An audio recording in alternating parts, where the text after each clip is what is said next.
In a lush, verdant forest, where the sunbeams danced through the leaves, lived a tiny caterpillar named Cate. Cate had a peculiar passion, collecting moth specimens. She believed that each moth was a unique work of art, and she was determined to collect them all. One day, Cate stumbled upon a moth with wings as shimmering as the moonlight. Enchanted, she carefully enclosed it in a delicate glass container. As she admired her new find, she noticed another moth, even more beautiful than the first. Cate's heart fluttered with excitement.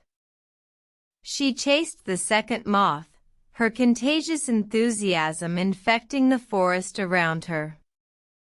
But as she caught it, she realized she was surrounded not by admirers, but by the very moths she had been collecting.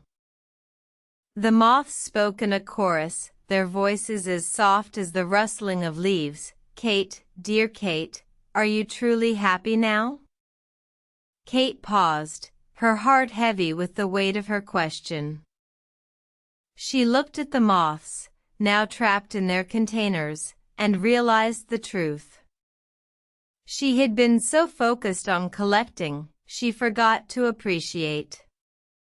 Each moth, each moment, each day was a unique gift, not something to be contained. With tears in her eyes, Cate opened the containers, setting the moths free. From that day on, she no longer collected moths. Instead, she admired them, watching their dance in the moonlight, cherishing each moment as a gift.